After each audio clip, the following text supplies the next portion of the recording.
Salam sejahtera jemaat yang dikasihi oleh Tuhan. Di hari perhentian ini, kita boleh kembali bersama-sama untuk beribadah kepada Dia yang menjadikan kita. Mari kita mempersiapkan hati kita rayakan Tuhan kita. Kita mengambil waktu saat teduh.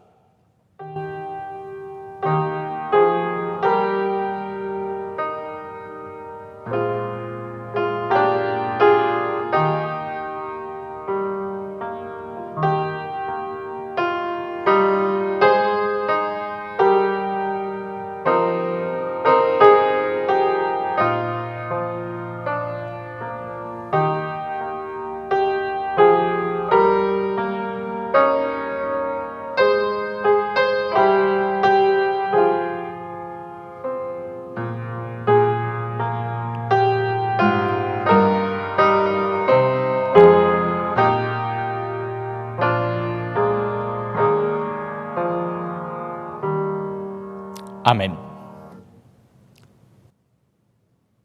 Tuhan memanggil kita di dalam Mazmur 135 ayat yang ketiga. Pujilah Tuhan, sebab Tuhan itu baik. Bermazmurlah bagi namanya, sebab nama itu indah. Mari kita bangkit berdiri. Kita akan memulai ibadah kita pada hari ini. Ibadah umum pagi hari ini dimulai dengan sebuah pengakuan bahwa pertolongan kita ialah dari Tuhan yang menjadikan langit dan bumi. Kasih karunia dan damai sejahtera dari Allah Bapa, Allah Anak Yesus Kristus, dan dari Allah Roh Kudus menyertai kita sekalian. Amin.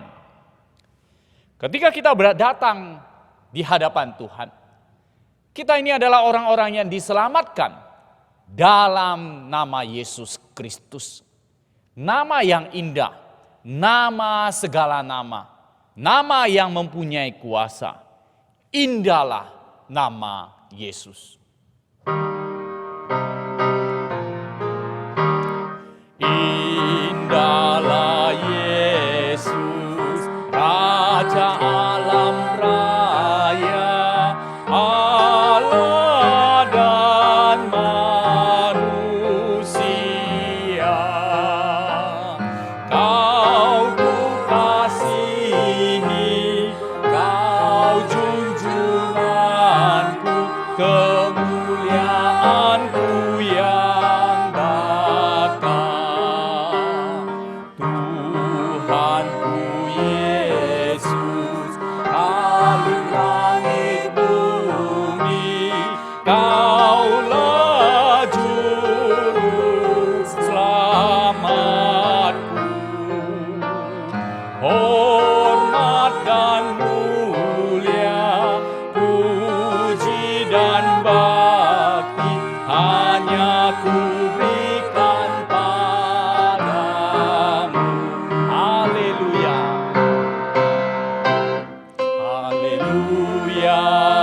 mari kita berdoa.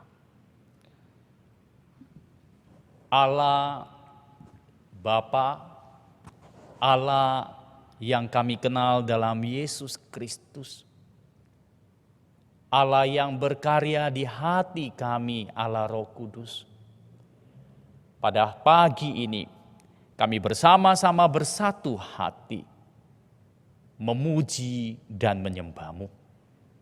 Engkau yang menjadikan kami, Engkau yang menyelamatkan kami, Engkau yang memimpin hidup kami, Engkau yang selayaknya menerima penyembahan kami. Kami ingin meninggikan nama-Mu di dalam ibadah ini. Baik kami yang ada di tempat ini, maupun kami yang ada di rumah.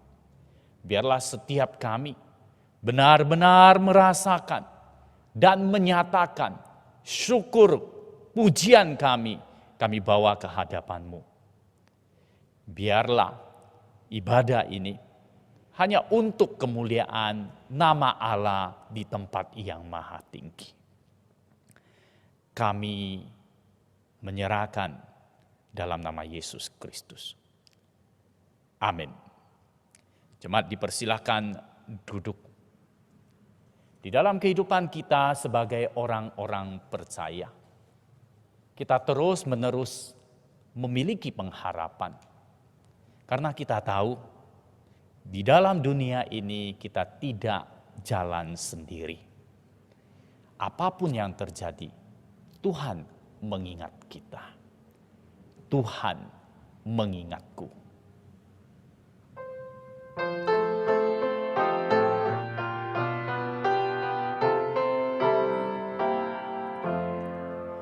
Bila tertimpa bahaya, jalan berduri dan bahaya, ku ingat suatu yang indah, Tuhan mengingatku.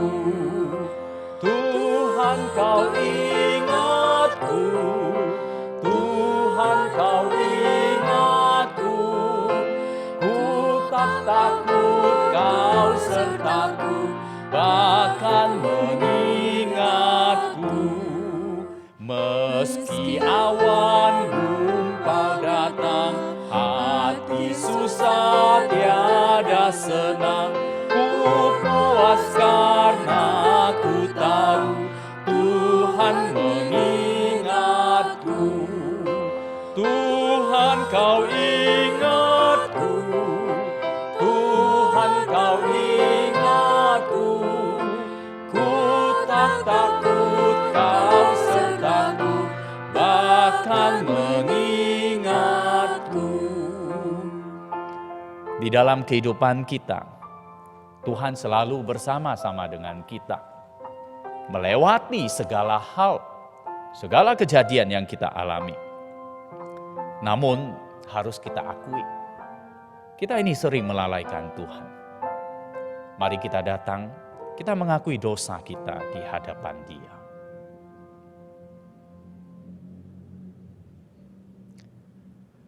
Bapa kami yang di surga, Engkau Allah kami yang maha tahu. Karena itu ketika kami datang ke hadapan-Mu, kami juga menyadari bahwa kami sering mengecewakan Engkau. Kami lupa, lalai akan perintah dan kehendak-Mu. Tuhan, ketika kami datang, maka kami datang dengan penyesalan kami. Kami datang, kami mau mengakui dosa dan kesalahan kami. Kami hanya mengharapkan pengasihan-Mu. Kami hanya mengharapkan pengudusan dan penyucian-Mu. Engkau yang ampuni kami, sehingga kami boleh diperbaharui. Dan di dalam hidup kami, tolong kami untuk tetap hidup di dalam kehendak-Mu. Kami mengaku Tuhan, dan kami percaya akan kuasa pengampunan dalam Yesus Kristus. Amin. Di dalam Yeremia 33 ayat 8, berita anugerah mengatakan, "Aku akan mentahirkan mereka dari segala kesalahan yang mereka lakukan dengan berdosa terhadap aku. Dan aku akan mengampuni segala kesalahan yang mereka lakukan dengan berdosa dan dengan memberontak terhadap aku." Itu adalah janji Tuhan. Dia akan mentahirkan dan mengampuni segala dosa kita. Karena itu, mari kita jalani hidup baru kita dengan petunjuk hidup baru di dalam Ibrani 12 ayat yang kedua. Mari kita membacanya bersama-sama. Marilah kita melakukannya dengan mata yang tertuju kepada Yesus yang memimpin kita dalam iman dan yang membawa iman kita itu kepada kesempurnaan. Yang dengan mengabaikan kehinaan, tekun memikul salib ganti sukacita yang disediakan bagi Dia, yang sekarang duduk di sebelah kanan tahta Allah. Allah yang sudah mengampuni kita di dalam Yesus Kristus. Mari kita saat ini datang mengakui iman kita. Kita bangkit berdiri, kita ucapkan pengakuan iman rasuli. Aku percaya kepada Allah, Bapa yang Maha Kuasa, Khalik langit dan bumi, dan kepada Yesus Kristus, Anak-Nya yang tunggal, Tuhan kita, yang dikandung dari Roh Kudus, lahir dari anak darah Maria, yang menderita sengsara di bawah pemerintahan Pontius Pilatus, disalibkan, mati dan dikuburkan, turun ke dalam kerajaan maut, pada hari yang ketiga bangkit pula dari antara orang mati, naik ke sorga, duduk di sebelah kanan Allah, Bapa yang Maha Kuasa. Dan dari sana Ia akan datang untuk menghakimi orang yang hidup dan yang mati. Aku percaya kepada Roh Kudus, gereja yang kudus dan persekutuan orang kudus, pengampunan dosa, kebangkitan tubuh, dan hidup yang kekal. Amin. Jemaat dipersilakan duduk. Saat ini mari kita mempersiapkan hati kita untuk mendengarkan penguraian firman Tuhan. Kita nyanyikan firman hidup.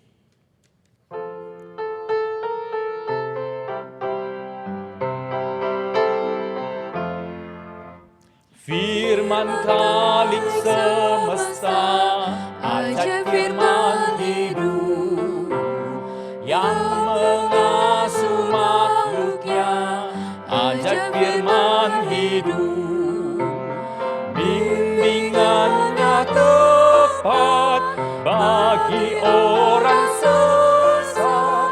Firman indah, firman ajaib, firman yang beri hidup. Firman indah, firman ajaib, firman yang beri hidup. Firman Putra mulia, ajaib firman hidup, menyampaikan kurnia, ajaib firman hidup.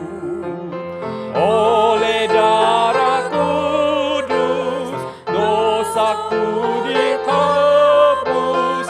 Firman indah, firman ajaib, firman yang beri hidup.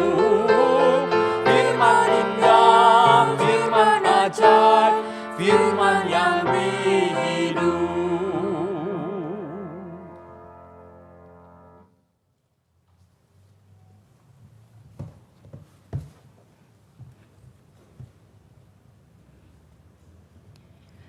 Jemaat Tuhan, salam dalam kasih Kristus. Tuhan sangat mengasihi kita, karena kasih-Nya lah maka kita bisa belajar firman Tuhan juga saat ini. Saat ini kita akan belajar satu bagian firman Tuhan dari Kitab Kisah Para Rasul pasal 10 ayat 1 sampai 15. Saya akan bacakan. Di Kaisarea ada seorang yang bernama Cornelius, seorang perwira pasukan yang disebut pasukan Italia. Ia saleh, ia serta seisi rumahnya takut akan Allah dan ia memberi banyak sedekah kepada umat Yahudi dan senantiasa berdoa kepada Allah. Dalam suatu penglihatan kira-kira jam 3 petang, jelas tampak kepadanya seorang malaikat Allah masuk ke rumahnya dan berkata kepadanya, "Kornelius."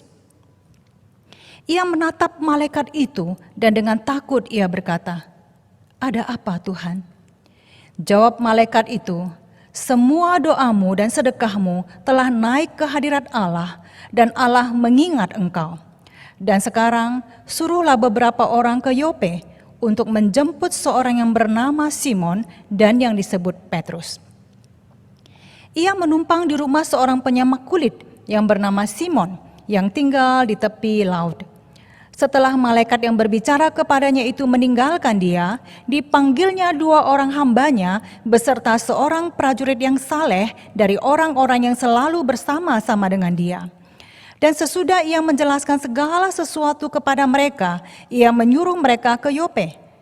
Keesokan harinya ketika ketiga orang itu berada dalam perjalanan dan sudah dekat kota Yope, kira-kira pukul 12 tengah hari, naiklah Petrus ke atas rumah untuk berdoa. Ia merasa lapar dan ingin makan, tetapi sementara makanan disediakan, tiba-tiba rohnya diliputi kuasa ilahi. Tampak olehnya langit terbuka dan turunlah suatu benda berbentuk kain lebar yang bergantung pada keempat sudutnya yang diturunkan ke tanah. Di dalamnya terdapat pelbagai jenis binatang berkaki 4, binatang menjalar dan burung. Kedengaranlah olehnya suatu suara yang berkata, "Bangunlah hai Petrus, sembelilah dan makanlah." Tetapi Petrus menjawab, "Tidak Tuhan, tidak. Sebab aku belum pernah makan sesuatu yang haram dan yang tidak tahir." Kedengaran pula untuk kedua kalinya suara yang berkata kepadanya, "Apa yang dinyatakan halal oleh Allah, tidak boleh engkau nyatakan haram." Hal ini terjadi sampai 3 kali dan segera sesudah itu terangkatlah benda itu ke langit. Mari kita berdoa terlebih dahulu mohon pertolongan Tuhan di dalam mendengarkan penguraian firman bagian ini. Mari kita berdoa. Allah yang baik, terima kasih untuk firman yang Engkau berikan kepada kami. Saat ini kami mau merenungkan bagian ini, berikanlah kepada kami hikmat dan pengertian, sehingga kami tahu apa maksud Tuhan untuk kami hidupi di dalamnya. Terima kasih Tuhan, demi nama Yesus kami berdoa. Amin. Bagian yang kita baca tadi menceritakan 2 orang saleh, yaitu Kornelius dan Petrus. Kesalehan mereka ditunjukkan melalui kehidupan doa mereka dan juga ketaatan mereka. Alkitab mencatat bahwa Kornelius sedang berdoa waktu itu. Begitu pula dengan Petrus. Dan ketika mereka berdoa, Tuhan memberikan kepada mereka penglihatan. Setelah mereka mendapatkan penglihatan itu, mereka taat untuk melakukannya. Dan itu membawa perubahan yang sangat besar, bahkan mendunia di dalam kekristenan. Itulah inti dari bagian yang kita baca tadi. Sekarang mari kita melihat penguraiannya secara detail. Petrus dan Kornelius adalah orang-orang saleh yang banyak berdoa kepada Allah. Tentang Petrus kita tahu bahwa dia adalah satu dari 12 rasul yang senantiasa berdoa kepada Allah.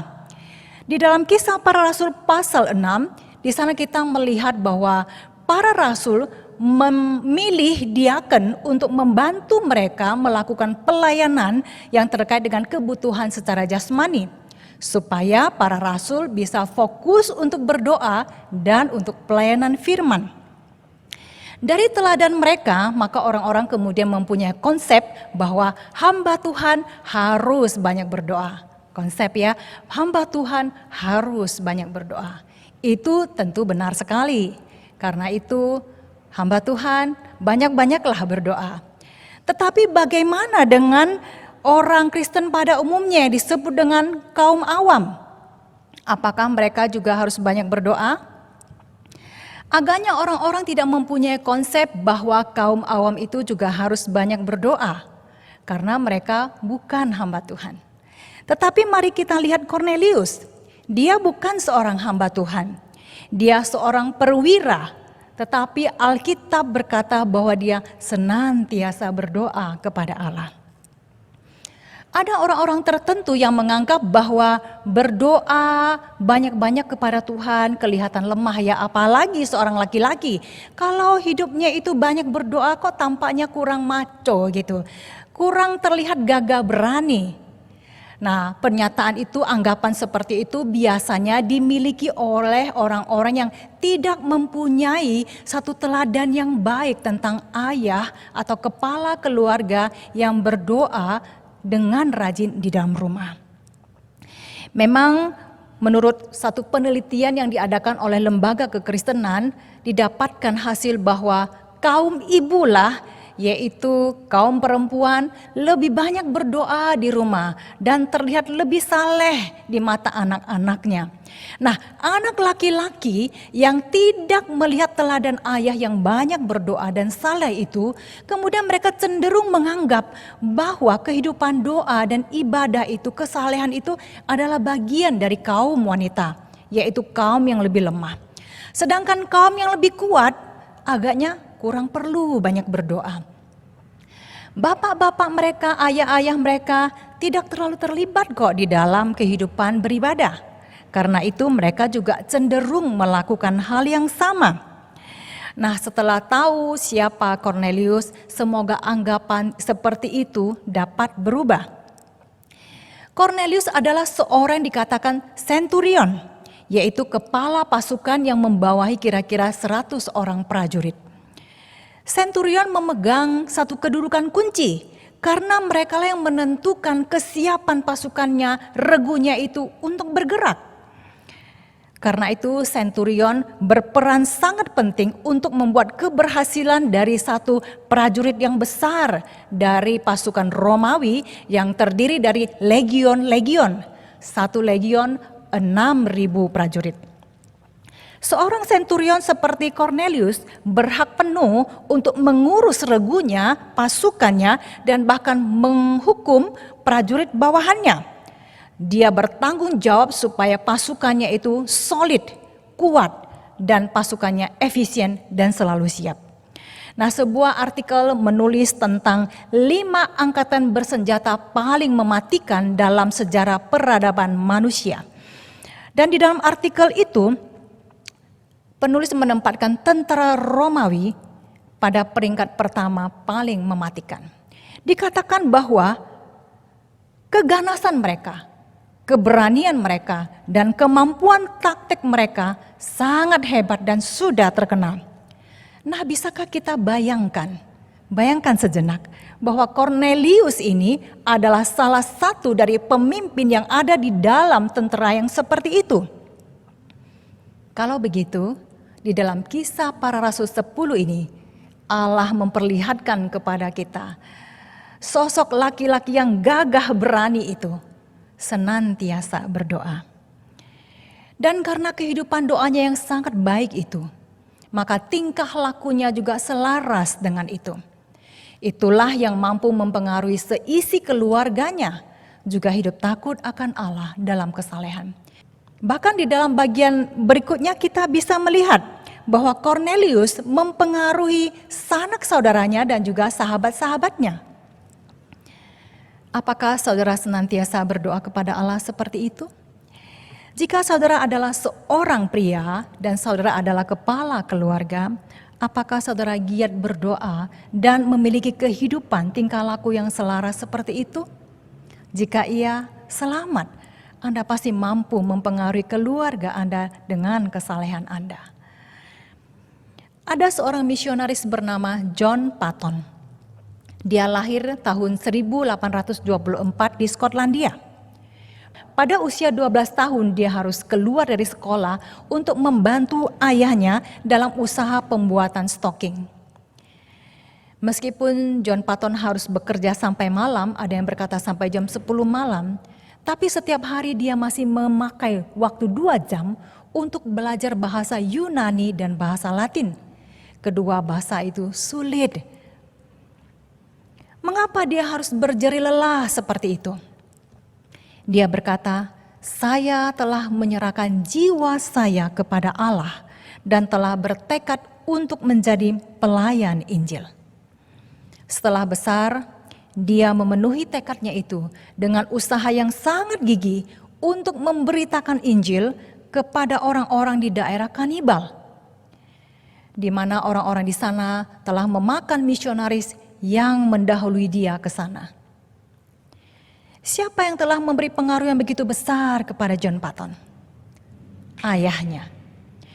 Ternyata ayah John Paton itu sangat kuat, sangat banyak di dalam berdoa. Sebuah buku yang menulis tentang John Paton menceritakan tentang ayahnya. Ayah John Paton berdoa bersama mereka 2 kali sehari. Dan sehari 3 kali dia akan masuk ke kamar doanya untuk berdoa sendiri. Setiap kali dia keluar dari kamar doanya, wajahnya akan bersinar indah. Hal itulah yang sangat mempengaruhi John Paton sejak dia masih muda belia. John Paton bersaksi bahwa banyak doa-doa ayahnya yang telah menempel di hatinya. Dan ingatan terhadap ayah yang berdoa itu telah membantu dia tetap suci terhadap dosa-dosa dan telah menolong dia menjaga semangatnya ketika semua terasa gelap gulita. Dia berusaha menerapkan hidup rohani yang indah dengan satu harapan, agar saya dapat setia mengikuti teladan ayah saya yang begitu cemerlang. Saudara, ayah yang banyak berdoa, yang mempunyai tingkah laku yang selaras, sangat berpengaruh kepada keluarganya. Allah mengajak saudara jika Anda adalah seorang ayah untuk menjadi ayah yang demikian. Mari kita lanjutkan dengan kisah Petrus dan Kornelius. Selain banyak berdoa kepada Allah, Petrus dan Kornelius adalah orang-orang saleh yang menaati visi Allah. Kita lihat Kornelius terlebih dahulu. Pada masa itu, orang-orang non-Yahudi menyembah banyak dewa dan mereka hidup dalam keadaan moral yang sangat kacau, berantakan. Kornelius adalah orang non-Yahudi, tetapi dia memilih untuk tidak hidup seperti kebanyakan orang pada waktu itu. Dia kagum kepada Allah sejati, Allah orang Yahudi, dan dia memilih untuk menyembahnya. Dan dia mengikuti etika yang diajarkan agama Yahudi. Itulah sebabnya dia berdoa sesuai waktu-waktu doa yang ditetapkan oleh orang-orang Yahudi, dan dia memberi sedekah kepada orang-orang Yahudi. Satu kali Kornelius sedang berdoa di rumahnya pada jam 3 petang. Pada waktu itu dia mendapat penglihatan yang jelas dari Allah. Seorang malaikat Allah datang kepadanya dan memberitahu dia bahwa Allah memperhatikan kasih-Nya yang telah dia nyatakan melalui banyak berdoa dan banyak bersedekah. Lalu malaikat itu berkata kepadanya, "Suruhlah beberapa orang ke Yope untuk menjemput seorang yang bernama Simon yang disebut Petrus." Apa tujuan dari semua itu? Di pasal 11 ayat 13-14 kita mendapatkan kalimat yang lebih lengkap. Kornelius menceritakan kepada Petrus bahwa malaikat itu berkata kepadanya, "Suruhlah orang ke Yope untuk menjemput Simon yang disebut Petrus. Ia akan menyampaikan suatu berita kepada kamu yang akan mendatangkan keselamatan bagimu dan bagi seluruh isi rumahmu." Berita yang mendatangkan keselamatan bagi dia dan seisi rumahnya, itu adalah Injil Kristus. Seorang yang saleh seperti Kornelius, apalagi yang masih kurang sehingga Allah masih mau dia mendengar Injil Kristus? Nyatalah bagi kita bahwa kesalehan dan perbuatan baik tidak mendatangkan keselamatan. Di pasal 4, ketika Petrus dipenuhi oleh Roh Kudus, di sana dia berkata demikian, Keselamatan tidak ada di dalam siapapun juga selain di dalam Dia, Kristus. Sebab di bawah kolong langit ini tidak ada nama lain yang diberikan kepada manusia yang olehnya kita dapat diselamatkan. Saudara, orang sebaik apapun perlu mendengarkan Injil Kristus. Termasuk orang-orang Kristen sendiri. Sebab masih ada orang Kristen yang berkata demikian. Semua agama sama saja, asalkan yang terpenting tingkah lakunya itu baik. Orang Kristen yang berkata demikian tentu belum paham bahwa di dalam Alkitab dikatakan keselamatan hanya ada di dalam Kristus. Keselamatan hanya ada di dalam Kristus. Bukan di dalam agama, bukan di dalam tingkah laku yang baik, bukan di dalam kesalehan hidup. Saya pernah bertemu dengan seorang Kristen yang rajin beribadah ke gereja, tetapi dia melarang anak perempuannya untuk dibaptis. Dia berkata demikian, "Saya melarang anak perempuan saya untuk dibaptis. Mana tahu nanti dia dapat suami yang tidak seiman." Kita mengerti bahwa orang Kristen ini, dia belum paham tentang Injil Kristus. Walaupun dia sendiri rutin rajin beribadah ke gereja, dia belum paham keselamatan sejati itu. Sebab itu saudara-saudara, alangkah baiknya jika kita yang sudah mengerti, paham tentang Injil Kristus, tentang keselamatan satu-satunya itu, kita kemudian berusaha memastikan apakah orang-orang yang kita kenal sebagai orang-orang Kristen dan orang-orang baik sudah mengerti tentang Injil Kristus atau tidak. Kita lanjut kepada Kornelius. Setelah malaikat itu meninggalkan Kornelius, ia segera mengutus 3 orang untuk pergi ke Yope untuk mencari Petrus. Kornelius menunjukkan hati yang taat kepada Allah. Dia tidak tawar-menawar kepada malaikat Allah. Dia tidak berpikir, kalau Allah sudah senang dengan kesalehan saya, ya sudahlah, cukuplah. Untuk apa sih repot-repot mengutus orang jauh-jauh ke sana, menjemput lagi ke sini, kemudian aku dengar khotbahnya. Cukuplah. Nah, kita lihat Kornelius tidak demikian. Mendapatkan penglihatan Allah itu, dia segera menunjukkan ketaatannya. Saudara, apakah kita juga taat kepada Allah ketika Allah menyatakan kepada kita sesuatu untuk kita taati? Sekarang kita coba lihat Petrus. Petrus juga sedang berdoa di rumah Simon penyamak kulit itu ketika tiba-tiba ia mendapat penglihatan. Dia melihat langit terbuka dan sesuatu turun dari atas dan isinya adalah berbagai macam binatang yang merupakan hewan haram bagi orang-orang Yahudi. Ada suara yang kemudian berkata kepadanya, "Bangunlah, hai Petrus, sembelilah dan makanlah." Petrus menjawab, "Tidak Tuhan, tidak. Sebab aku belum pernah makan sesuatu yang haram dan yang tidak tahir." Suara itu berkata lagi, "Apa yang dinyatakan halal oleh Allah, tidak boleh engkau nyatakan haram."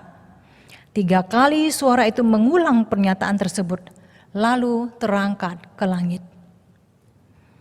Mungkin kita merasa bahwa Petrus ini bukan seorang rasul yang taat. Kenapa dia tidak segera menaati Allah dan berkata, "Iya"?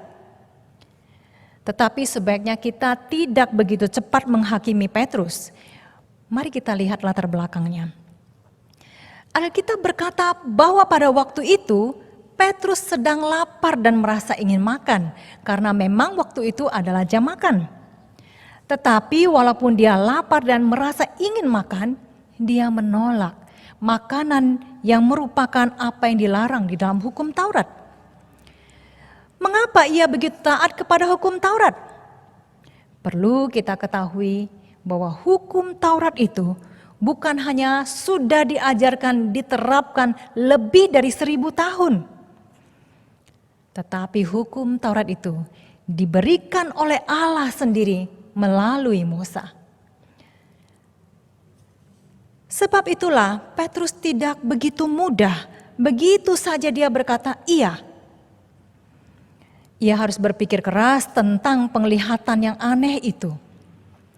Berbeda dengan sebagian orang di zaman ini, kita melihat ada orang-orang yang sedikit-sedikit mengatakan, Allah mengatakan kepada saya, Allah berbicara kepada saya, Allah sudah tentukan bagi saya.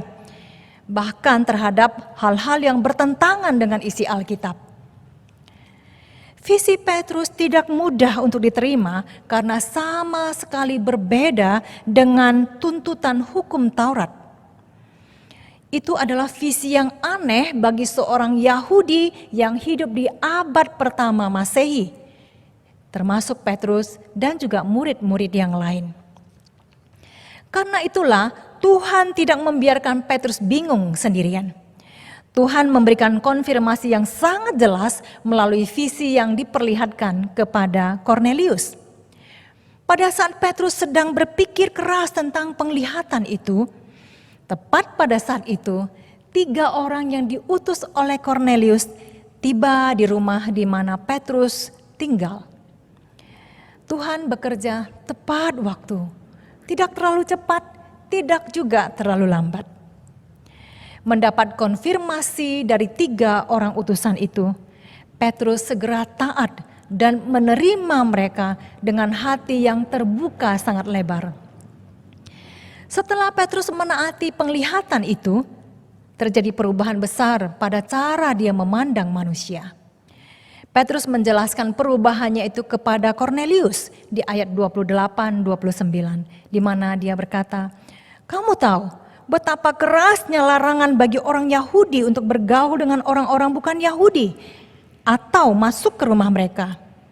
Tetapi Allah telah menunjukkan kepadaku bahwa aku tidak boleh menyebut orang najis atau tidak tahir. Itulah sebabnya aku tidak berkeberatan ketika aku dipanggil, lalu datang kemari." Ini adalah terobosan yang luar biasa besar. Perubahan yang tidak pernah terpikirkan oleh seorang Yahudi di dalam sejarah kehidupan bangsa mereka. Hal besar ini hanya bisa terjadi karena Injil Kristus. Dan Allah membuat itu dinyatakan secara umum melalui 2 orang yang banyak berdoa dan mau taat kepadanya. Karena ketaatan mereka berdua, sekarang kita mengerti bahwa melalui Kristus kita dapat datang kepada Allah secara langsung tanpa harus kita konversi atau masuk menjadi bangsa Yahudi secara jasmani dengan melakukan hukum Taurat, dengan melakukan yang disebut dengan sunat atau hukum-hukum tentang makanan halal. Saudara, ketika membaca bagian ini, pernahkah saudara bertanya, jika Allah bisa mengutus malaikat untuk berbicara kepada Kornelius, mengapa Allah tidak minta malaikat itu langsung aja mengabarkan Injil Kristus kepada Kornelius?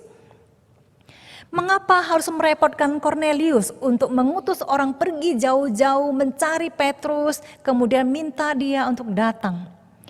Dan mengapa juga Allah harus merepotkan Petrus sehingga dia harus mengadakan perjalanan jauh untuk berkhotbah di satu rumah? Itu karena Allah memang mau supaya manusia yang sudah mengalami Injil Kristus itu menyampaikan Injil Kristus kepada orang lain. Allah memberikan amanat agung kepada manusia, bukan kepada malaikat. Walaupun Allah bertindak melalui malaikat, kita melihat Dia memberi kepercayaan besar kepada manusia untuk ambil bagian di dalam misi besarnya. Sebenarnya sampai saat ini pun Allah turut bekerja, walaupun tidak selalu Allah memberikan visi yang sejelas yang diperlihatkan kepada Kornelius dan Petrus. Allah melakukan bagiannya dan Dia juga menyisakan satu bagian untuk kita lakukan. Bagian kita mungkin tidak seperti Petrus yang harus pergi berkhotbah kemana-mana. Bagian kita mungkin tidak seperti John Paton yang harus menjadi misionaris di daerah kanibal. Bagian kita bisa di mana saja, kapan saja. Asalkan kita mau taat, Allah senang memakai kita sewaktu-waktu. Kita bisa melakukan bagian yang mungkin terasa kecil, tetapi sebenarnya itu bermakna sangat besar bagi seseorang yang memerlukan keselamatan. Kesaksian kecil kita tentang bagaimana Tuhan menolong kita, tentang jawaban doa, bisa saja Allah pakai untuk menjadi satu konfirmasi yang sangat kuat bagi orang yang meragukan Allah. Dengarkan cerita berikut ini. Suatu kali seorang penulis dan sekaligus guru besar yang bernama F.B. Meyer, dia menyeberangi lautan Atlantik dengan sebuah kapal. Karena dia dikenal, dia diminta untuk menyampaikan khotbah kepada penumpang di kapal itu. Seorang agnostik mendengarkan khotbah Meyer tentang doa yang dijawab. Lalu dia menyikut temannya dan dia berkata, "Saya tidak percaya sedikit pun." Sedikit pun dia tidak percaya. Pada hari yang sama ketika dia berjalan melewati geladak kapal itu, dia melihat seorang wanita yang tertidur di kursi di geladak kapal itu. Wanita tua itu menjulurkan lengannya dan telapak tangannya terbuka. Dengan maksud membuat lelucon, maka lelaki itu mengeluarkan 2 buah jeruk dari kantongnya dan dia taruh di telapak tangan wanita tua itu. Dia pun pergi dengan tertawa-tawa. Ketika kemudian dia balik dan melewati perempuan itu, dia melihat bahwa perempuan itu sedang makan jeruk dengan sangat gembira. Maka dia pun tersenyum dan berkata kepada wanita itu, "Anda kelihatannya sangat menikmati jeruk itu." Maka wanita itu berkata, "Iya Pak, benar sekali. Saya ini loh, sudah mabuk laut berhari-hari. Tadi itu saya minta supaya Tuhan mengirimkan jeruk kepada saya. Saya minta Tuhan kasihlah saya sebuah jeruk. Tapi saya tertidur waktu saya berdoa tadi. Tahu enggak, waktu saya bangun, Tuhan bukan hanya mengirimkan 1 jeruk, tetapi 2 jeruk. Betapa baiknya Allah." Laki-laki itu sangat kaget. Dia merasa takjub dengan bagaimana Allah menjawab doa perempuan itu dengan cara yang tidak disangka-sangka, bahkan dengan melalui lelucon yang dia buat sendiri. Kemudian dia mengingat khotbah Meyer tentang doa yang dijawab. Maka laki-laki itu pun menjadi percaya dan dia menerima Kristus sebagai Tuhan dan Juru Selamatnya. Adalah Allah yang menggerakkan laki-laki itu untuk pergi mendengarkan khotbah Meyer. Adalah Allah yang menggerakkan Meyer untuk mengkhotbahkan tentang doa yang dijawab. Adalah Allah yang menggerakkan perempuan ini untuk meminta kepada Allah. Dan adalah Allah yang membuka mulutnya untuk bersaksi, menceritakan bagaimana Allah menjawab doanya. Allah bekerja, tetapi Allah memberi mereka bagian untuk turut bekerja. Dan masing-masing mereka telah taat dan menyelesaikan satu bagian di dalam misi Allah. Saudara, kita juga bisa ambil bagian di dalam misi Injil Kristus. Mulai dari doa pribadi, doa bersama, bersaksi tentang hal-hal kecil, menceritakan bagaimana kita bertobat dan diselamatkan, mengabarkan Injil Kristus sampai pergi menjadi misionaris. Di dalam banyak kesempatan, mungkin kita tidak berperan seperti Meyer. Di dalam banyak kesempatan, mungkin kita berperan seperti wanita tua itu. Apapun peran kita, tidak masalah bukan? Asalkan kita melakukannya sesuai dengan gerakan Roh Kudus di dalam hati kita. Dan Allah senang memakai kita. Yang kemudian kita ambil bagian, turut melengkapi satu bagian di dalam rencana keselamatan Allah. Yang terpenting saat ini adalah kita mau meningkatkan kehidupan doa kita. Dan kita meningkatkan ketaatan kita kepada Allah, agar Allah mudah memakai kita sewaktu-waktu, di mana saja, kapan saja, untuk ambil bagian di dalam misi Injil Kristus. Kiranya Tuhan menolong kita. Mari kita berdoa.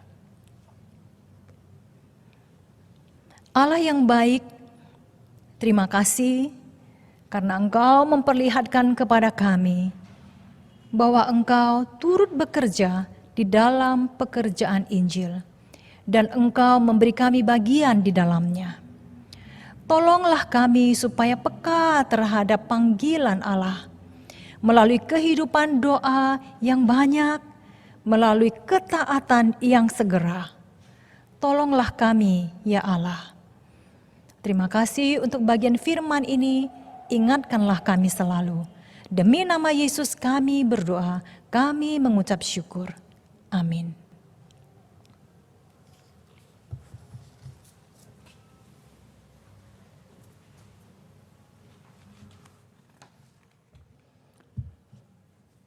Demikianlah kita boleh bersama-sama diingatkan untuk hidup sebagai orang percaya yang boleh tekun, berdoa, dan mengabarkan firman Tuhan.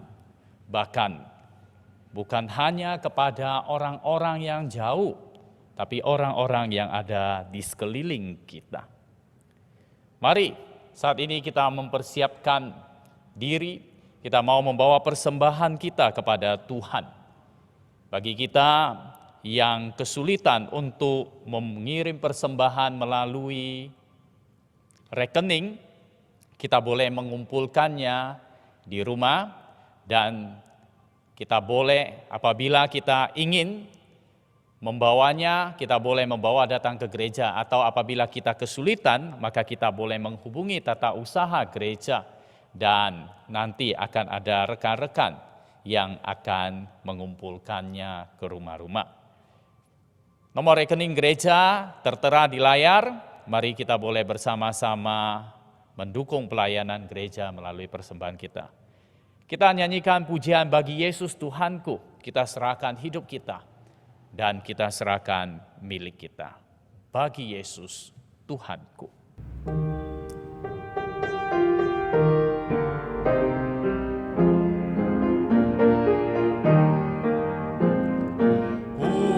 Serahkan bagi Yesus semua yang ku miliki, pikiran perbuatanku, ku serahkan bagimu.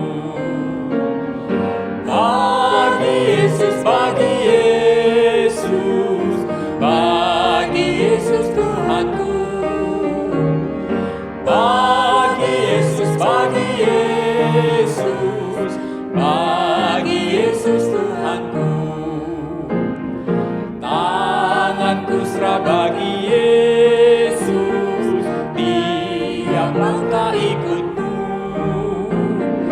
dan mataku pandang Yesus, mulutku memujimu. Bagi Yesus, bagi Yesus, bagi Yesus Tuhanku. Bagi Yesus, bagi Yesus, bagi Yesus Tuhanku. Semenjak ku pandang Yesus, ku sangkalkan dunia. Bila ku ingat salibmu, Kau menjadi milikku. Bagi Yesus, bagi Yesus, bagi Yesus Tuhanku. Bagi Yesus, bagi Yesus, bagi Yesus Tuhanku. Mari kita membawa persembahan kita berdoa. Bapa kami yang di surga, terima kasih untuk kesehatan, untuk kesempatan, untuk perlindungan, untuk penyertaan-Mu di dalam hidup kami. Engkau yang memelihara, bahkan Engkau yang mencukupkan akan kebutuhan kami. Pada saat ini kami membawa persembahan kami. Tuhan, kami tahu bahwa ini hanya merupakan bagian dari apa yang Engkau berikan. Dan seharusnya kami mempersembahkan tubuh kami di dalam kehidupan kami sehari-hari. Tuhan, Engkau yang menerimanya, dan kami berdoa, memohon agar itu boleh menjadi bagian di dalam pelayanan kepadamu.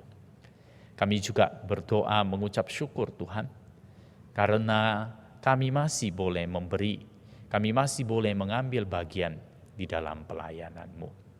Tuhan, Engkau yang akan memberkati, memimpin hidup kami, Engkau yang akan menopang kami hari demi hari. Kami mengucap syukur Tuhan.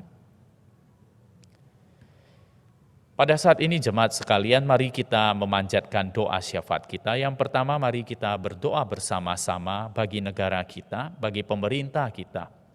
Di dalam menyelesaikan masalah pandemi ini, kita juga berdoa bagi keadaan situasi politik akhir-akhir ini, di mana ada demonstrasi, menolak Undang-Undang Cipta Kerja.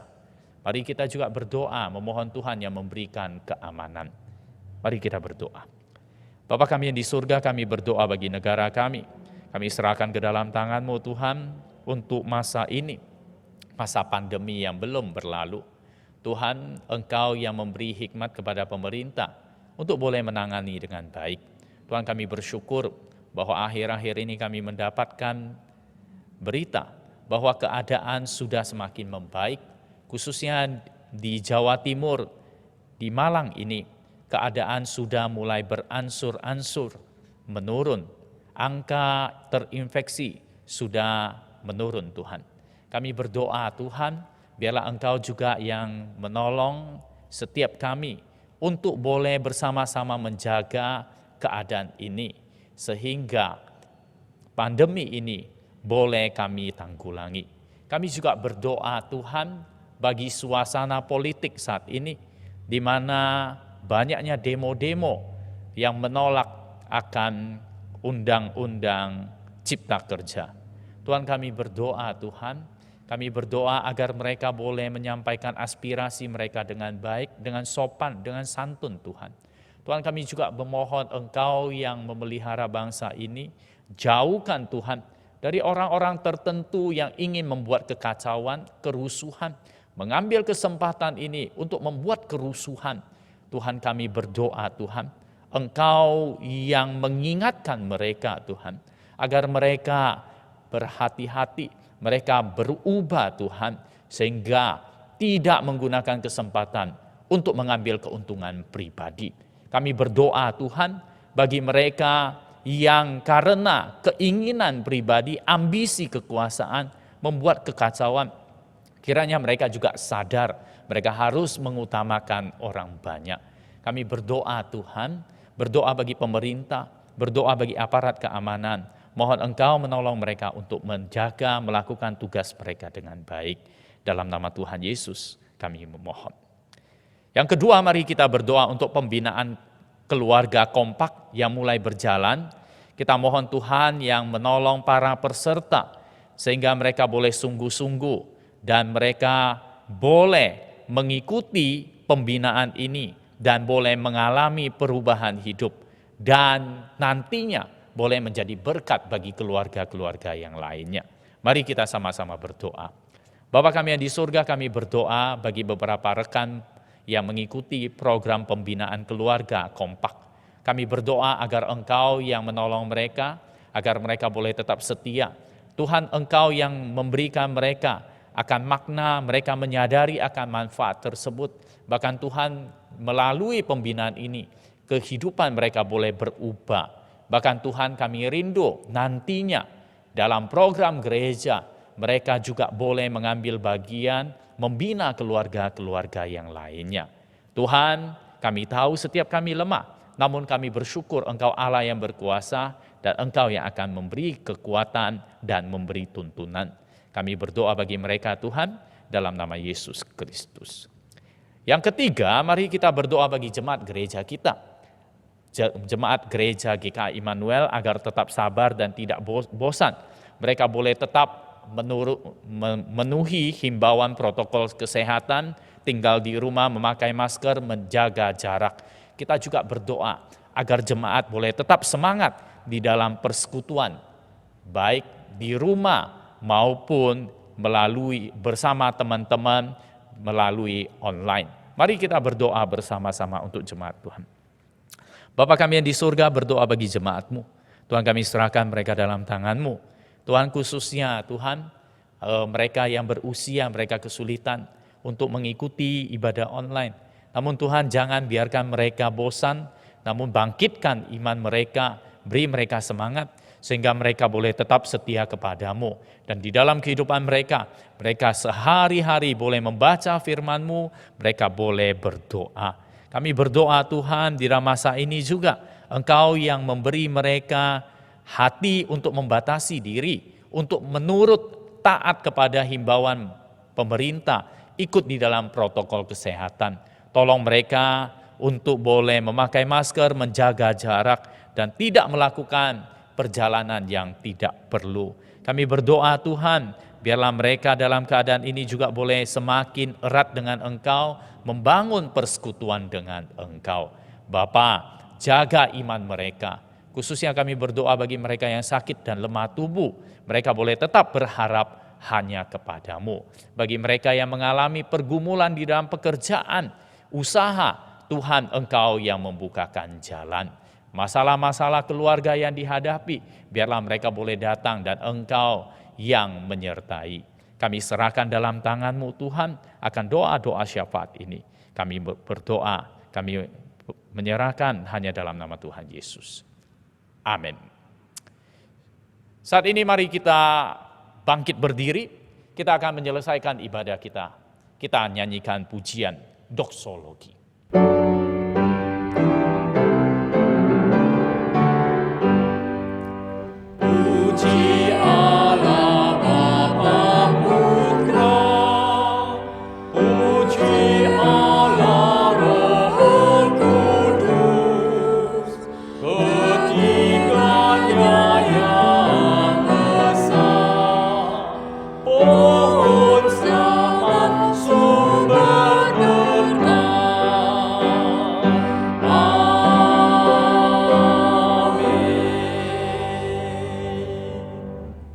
Jemaat yang dikasihi Tuhan, mari kita mengarahkan hati kita. Kita mau menerima berkat dari Tuhan. Kiranya anugerah dari Allah Bapa, kasih karunia dari Tuhan Yesus Kristus, pimpinan dan penyertaan dari Allah Roh Kudus akan menyertai kita sekalian. Mulai saat ini sampai kita bertemu dengan Tuhan. Amin.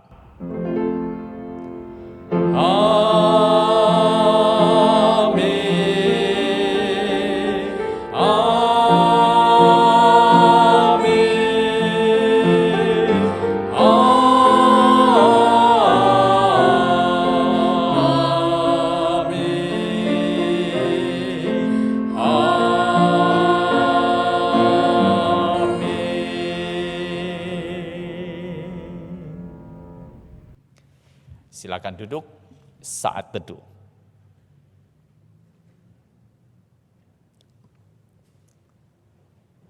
Jemaat yang dikasihi Tuhan, bersyukur kita boleh bersama-sama beribadah.